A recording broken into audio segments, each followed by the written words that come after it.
Turning 60 isn't the end of the road as many people fear. Rather, it's a dawning of a new consciousness, a point of reflection, and a period where clarity of the past and vision for the remainder of life intersect with precision and grace. When I crossed the threshold into my 60s, I wasn't sure what to welcome and what to fear. What I got instead was a tapestry of lessons, wisdom, and shifts in perception that completely altered my understanding of life's true essence. The world suddenly seemed different, not because it changed, but because I changed in how I see everything and what I consider valuable. In this age, I learned lessons that are rooted not in speed, but in substance, not in ambition, but in acceptance, not simply in learning, but in unlearning and relearning. I learned that time is the truest currency and that our relationships, our health, our peace of mind, and our daily experiences are the true wealth we build over a lifetime. When we are young, we chase goals with intensity, dreaming of what will be, what we'll have, and where we'll go. But as we age, especially into the 60s, the chase slows down and the reflection speeds up. I found myself less interested in being seen and more interested in seeing clearly. I began to care less about impressing others and more about expressing my authentic self. There's a strange kind of liberation that comes with turning 60. The opinions that once shook you don't matter as much. The need to prove something begins to fade, and the desire to live with meaning rises to the surface with undeniable urgency. You become a seeker not of applause, but of alignment, and that shift brings peace.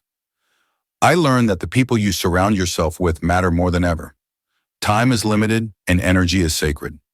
I no longer tolerate energy drainers, toxic patterns, or relationships that feel one-sided. Turning 60 gave me permission to be selective, not out of arrogance, but out of awareness that peace is too precious to gamble. The inner circle becomes smaller but more sacred. You learn to cherish those who truly see you, understand you, and respect the journey you're on.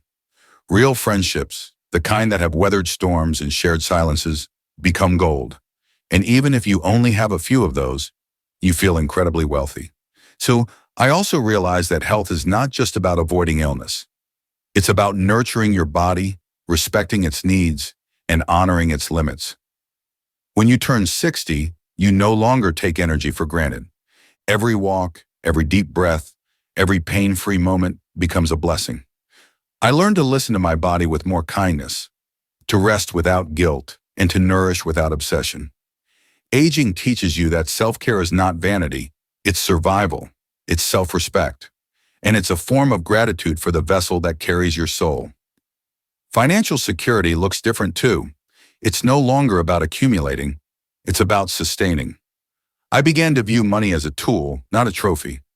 I realized that what I wanted was not more things, but more time, more freedom, and more moments with those I love. I simplified, I downsized, and in doing so, I discovered a richness that money can't buy. The richness of time spent in peace, in laughter, and in reflection. I stopped chasing more and started embracing enough. That was a powerful shift. I learned that forgiveness is freedom. The older you get, the heavier resentment becomes. I no longer had the energy to carry old grudges or keep score. I realized that forgiving others wasn't about letting them off the hook.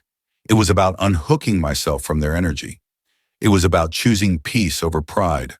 I forgave not because they deserved it, but because I deserved peace. And I forgave myself too, for the mistakes I made, the time I wasted, the fears I obeyed. That self-forgiveness opened the door to healing I didn't even know I needed. The past began to feel different too. I stopped regretting and started reflecting. I realized that even the painful chapters of my life were necessary teachers. They built me, shaped me, and prepared me for the wisdom I now carry. I stopped wishing things had been different and started finding meaning in the way things unfolded. There's a grace in making peace with your past. You stop fighting ghosts and start walking with them, hand in hand, knowing they helped you become who you are. The future no longer feels like a race. It feels like a sacred space I get to enter one day at a time. I no longer need a 5-year plan. I need a 5-minute presence. I learned that being fully in the moment is the most powerful thing I can do. That a good conversation, a warm cup of tea, a walk in nature, or a belly laugh with a friend is more valuable than any distant dream. I became less obsessed with what's next and more grateful for what is. Presence became my new ambition. I learned that purpose doesn't retire. Just because you're no longer in the workforce doesn't mean your value ends. I discovered that mentoring, guiding, sharing stories, and simply being a source of calm wisdom to others is a powerful form of purpose. You don't have to be busy to be meaningful. You don't have to be productive to be powerful. Sometimes your very presence, your survival, your perspective is a light for someone else. You matter deeply even when the world no longer calls your name. Love also changed. It became quieter but deeper. Less about passion and more about presence. Less about needing and more about choosing. I learned that real love is in the small gestures, the way someone holds your hand, listens without interrupting, or simply sits with you in silence. I stopped looking for fireworks and started looking for fires that last. Love in its mature form is not a performance.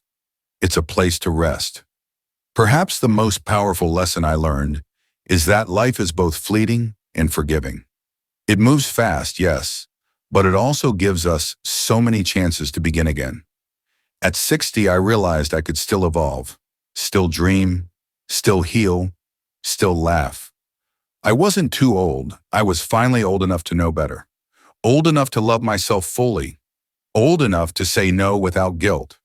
Old enough to choose peace over perfection. Old enough to see clearly what really matters. And what really matters is rarely what we thought it was. When you reach your 60s, one of the most unexpected and profound lessons is that you start to understand silence, not as emptiness, but as presence. Silence becomes a companion, not a void. You find peace in stillness and clarity in quiet moments. There is no longer the need to fill every space with noise, with opinions, with explanations. You begin to trust that the most important things often don't need to be said out loud. Your energy shifts from trying to be heard to choosing when to speak. You speak with more intention and less impulse, and your words carry more weight because they come from a deeper place of reflection. In silence, you hear your own soul whisper truths that youth often drowns out. This realization brings a grounded confidence that doesn't require applause. It's enough that you know what you know. Another awakening is how deeply you value simplicity. The complexities of your younger years, whether in relationships, career, or ambition, begin to fade in urgency. You begin to crave simplicity in your environment, your thoughts, your emotions. You declutter not just your home, but your life. You remove people, ideas, and obligations that don't resonate with your peace. You learn that you don't have to attend every argument you're invited to, that you can let people be wrong without correcting them, and that some things are not worth your time because your time is now more precious than ever. Simplicity doesn't mean small. It means essential. It means aligning with what truly serves your heart, not your ego. You also begin to value your story, not the filtered version you told others for years, but the raw, honest, resilient story of how you've lived, loved, lost, failed, survived, and risen again. At 60, you realize you are a living library of lessons that others may desperately need. You start to own your story without shame. The mistakes, the detours, the heartbreaks, they all have meaning now. You understand that even your wounds carry wisdom. You no longer hide your scars. You share them to light the path for someone else. You stop chasing perfection and start embracing your truth, knowing that authenticity is far more inspiring than any polished image. There's power in saying, "This is who I am and I'm proud of how far I've come." Gratitude becomes a daily practice, not just a feeling. It's no longer reserved for holidays or major blessings. It's embedded in every breath, every morning you wake up, every phone call with a loved one, every simple moment of being alive. At 60, you begin to see life through the lens of appreciation. The ordinary becomes extraordinary. A blooming flower, a warm sunset, the laughter of grandchildren, the quiet of dawn. These are no longer background noise. They are the main story. Gratitude shifts your focus from what's missing to what's already here. And in that shift, joy becomes more accessible. You no longer postpone happiness. You find it in the now. You also learn that boundaries are not walls. They are bridges to peace. In your younger years, you may have struggled to say no, to walk away, to protect your energy. But turning 60 gives you the courage to prioritize your well-being without apology. You realize that setting boundaries doesn't make you unkind, it makes you clear. And clarity is kindness, both to yourself and to others. You stop explaining your decisions to people who are committed to misunderstanding you. You stop trying to fix others at the expense of your own stability. You realize that your peace is not up for negotiation, and anyone who truly respects you will honor your limits. Boundaries become a form of self-love and self-respect. Legacy becomes more important than labels. You no longer care about titles, awards, or recognition. What matters now is how you made people feel, the lives you touched, the wisdom you passed on. You begin to think about what you'll leave behind, not in material possessions, but in memories, values, and love. You start living more intentionally, knowing that your actions today will echo beyond your lifetime. This awareness doesn't bring fear, it brings purpose. You become a steward of time, choosing to invest it in things that matter, in people who matter, in causes that align with your soul. You begin to live in a way that says, "Let my life be a blessing to others." And that shift brings profound fulfillment. One of the most comforting revelations is that it's never too late. Society may tell you that 60 is the beginning of decline, but your spirit knows better. You realize you can still fall in love with a person, a passion, a place, or even yourself. You can still learn a new skill, take a new path, or begin a new chapter. You stop asking, "Am I too old?" and start asking, "Why not now?" You understand that life doesn't stop giving when you turn 60. It just gives differently, more deeply, more honestly, more meaningfully. The urgency of youth transforms into the richness of experience.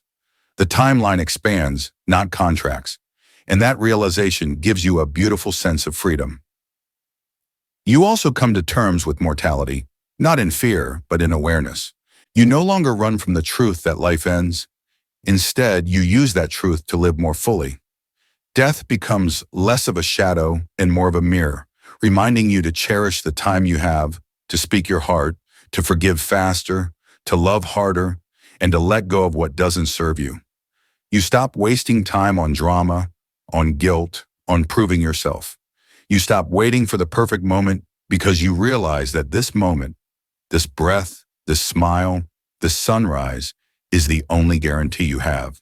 You begin to live with urgency, not panic, with presence, not pressure. You also reconnect with your inner child, the one who used to laugh without restraint, create without fear, and dream without boundaries. At 60, you realize that part of you never left. You just silenced it. You begin to play again, to explore, to enjoy the simple pleasures you once ignored. You give yourself permission to be silly, to dance, to paint, to sing off key, to be joyful without justification.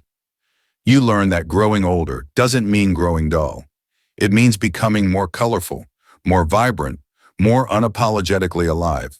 And in that freedom, you find parts of yourself you thought were gone forever. Finally, you realize that the most important relationship you'll ever have is the one with yourself. You stop outsourcing your worth to others. You stop waiting for external validation.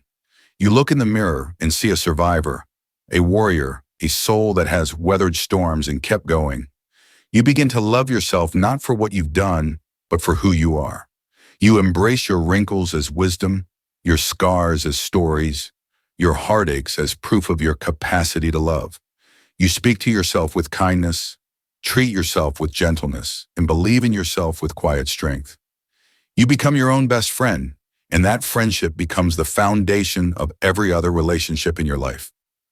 So here I am beyond 60, not diminished but defined by time, not fading but flourishing, not ending but evolving.